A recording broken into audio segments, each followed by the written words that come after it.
আছে, যা আমাদের কাছে এগুলো রেকর্ড আছে। সরকারের যখন একজন চাকরি নিয়োগ দেবে, একজনের কোটার বিরুদ্ধে শত শত মানুষ অবস্থান নেয় তাদের চাকরি করার জন্য।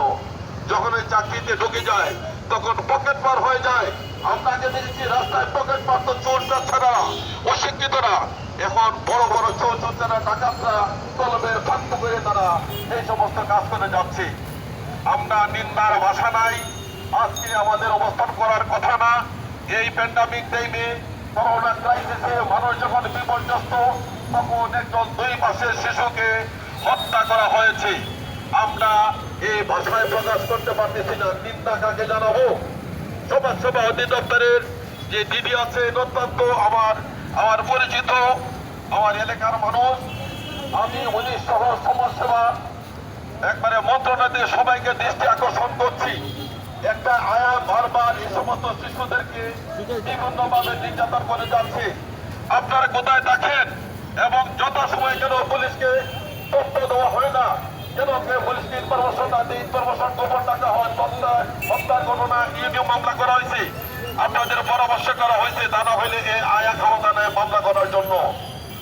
এই অপমৃত্যু মামলাটা যারা করেছে বা যারা করাইছে, আমার অনুরোধ থাকবে পুলিশ কর্মকর্তা, সংশ্লিষ্ট পুলিশ তদন্ত কর্মকর্তা সহ মাননীয় পুলিশ কমিশনার মহোদয়, যারা এটার সাথে যে বা যারা জড়িত, যে যত বড় হাত থাকুক না কেন, এই শিশু হত্যার বিষয়ে যেন কোনো ব্যাপারে কম্প্রোমাইজ করা না হয়।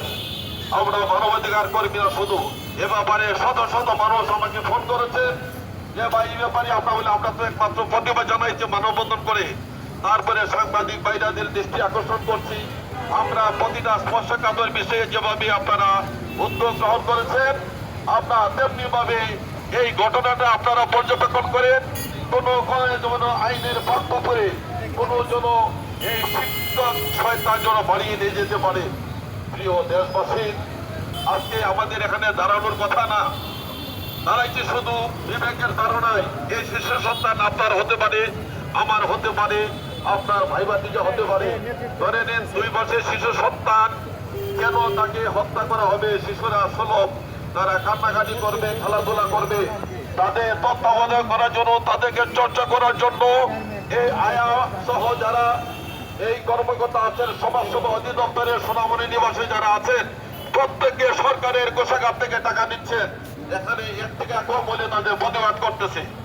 সেই মুহূর্তে আপনারা এই একটা শিশুকে হত্যা করার পর আপনারা অপমৃত্যু মামলা করলেন।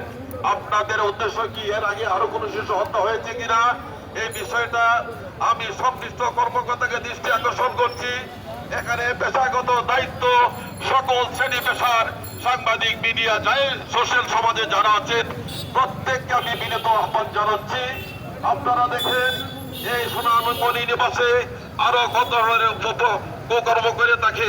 বিভিন্ন ভাবে আমরা এই যারা সংশোধন করে থাকেন, কৃষকদেরকে বিভিন্ন ভাবে যৌন হয়রানি করা হচ্ছে, তাদেরকে খাবার দাবার পাচ্ছে না, কথা বলতে গিয়ে তাদের উপর নেমে আসে অমানবিক নির্যাতন। সেই ক্ষেত্রে অনেকে নিহত হয়েছেন। আপনারা জানেন 2019-2020 সালে 600 টাকা বিভিন্নভাবে কিশোরীদেরকে নানাভাবে হয়রানি করা হচ্ছে, তাদের খাওয়া দাবার অপ্রতুল বিভিন্ন নিয়মের কারণে আজ সমাজসেবা, যেখানে মানুষের সমাজে সেবা করার কথা, সেই সমাজসেবা আজকে কোন অবস্থায় দাঁড়িয়েছে। সেই ক্ষেত্রে এই শোকাবহ মাসে আমি মাননীয় প্রধানমন্ত্রীর কাছে আমরা দৃষ্টি আকর্ষণ করছি, সমাজসেবা অফিস তথা মন্ত্রণালয়কে ঢেলে সাজাতে হবে। সরকারের টাকা নিয়ে তারা ধ্বংসা করতেছে, সরকারের টাকা নিয়ে তারা শিশুদেরকে খাবার না দিকে হত্যা করতেছে, তারা মানুষকে মানুষ মনে করতেছে না। যারা সমাজসেবা মানে সমাজের সেবা করবে, মানুষের পাশে দাঁড়াবে, মানুষের প্রতিপদের পাশে দাঁড়াবে, শিশুর কিশোরীদেরকে সরকারের বিধি মোতাবেক তাদেরকে সকল ধরনের সহায়তা করবে, সেই ক্ষেত্রে তারা প্রত্যেকটা যে নিয়ম নীতি ভঙ্গ করে আজ তারা হত্যার মতন একটা জঘন্য কাজ করে এটাকে দামা চাপা দেওয়ার চেষ্টা করতেছে। আর এই প্রতিবাদে আজকে আমাদের মানববন্ধন অবস্থান। আমরা জানি তাহলে অনেকের গাছ দেওয়া হচ্ছে। আমরা কেন মানববন্ধন করলাম? আমরা বাঙালি বীরের জাতি, আমাদের যুদ্ধ চলবে, আমাদের যুদ্ধ চলবে, আমাদের যুদ্ধ চলবে যারা হত্যাকারীর বিরুদ্ধে সম্মানিত বিয়ার, আমরা মানববন্ধন আমরা করেছি, আপনারা জানেন। আপনারা যে যেখানে আছেন সবাই সম্মিলিত প্রয়াসে আপনার ফেসবুক সবাই শেয়ার করেন, সমগ্র জাতিকে আপনারা জাগ্রত করেন। বিশেষ করে আমি সাংবাদিক ভাইদের দৃষ্টি আকর্ষণ করছি, আজকের এই অবস্থানটা আপনারা সুন্দরভাবে তুলে ধরেন। আমরা প্রত্যাশা রাখবো এই অবস্থানটা আপনারা ভাইরাল করে দেবেন এবং যাতে সমাজসেবা যাতে এখানে যারা আছেন প্রিয় সাংবাদিক ভাইরা, এখানে আমি অনেকের নাম বলতে পারবো না। বাংলা ভিউ আছে, তারপরে সিলেট প্লাস আছে,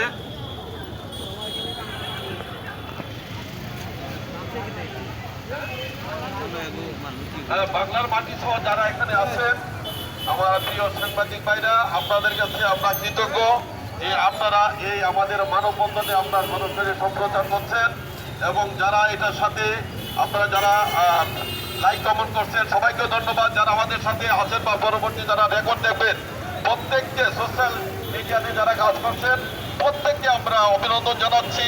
আপনারা এই অনিয়ম, হত্যাকাণ্ড, দুর্নীতির বিরুদ্ধে আপনারা ভূমিকা রাখেন, দেখবেন আস্তে আস্তে এক সময় দুর্নীতি কমে আসবে। পরিশেষে আমি এই শোকাবহ মাসে যারা বঙ্গবন্ধু সহ যারা সব পরিবারে নির্মমভাবে নিহত হয়েছিল সবের রুহের মাগফিরাত কামনা করছি এবং যারা তার পরিবারের প্রতি সমবেদনা জানাচ্ছি। আমি আমার যারা সংশ্লিষ্ট এই মহলে যারা আছেন প্রত্যেকে বিনীত আহ্বান জানাচ্ছি যাতে এই হত্যাকাণ্ডের পিছনে, এটা তো তার সাথে কোনো রাগনারা বিরাগ নাই, বাচ্চা কান্নাকাটি করছে, তাকে হত্যা করেছে, এটা যথাযথ কর্তৃপক্ষ জানানো উচিত ছিল সংশ্লিষ্ট পুলিশকে না জানিয়ে এটাকে অপবিত্র মামলা করে হত্যাটা ঢাকার একটা বিরাট অপরাধ করেছে, এতে হত্যাকারীকে সহায়তা করা হয়েছে।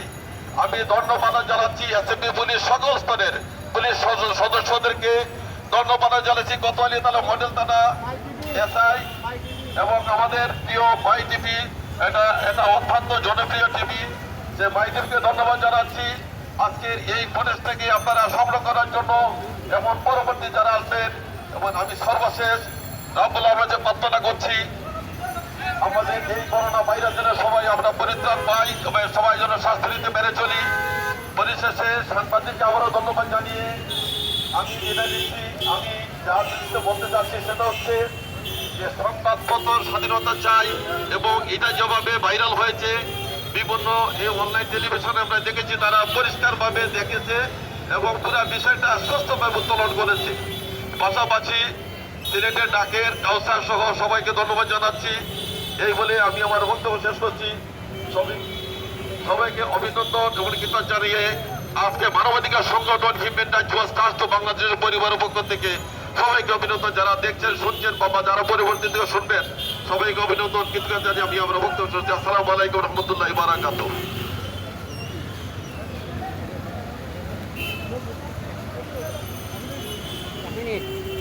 ধন্যবাদ।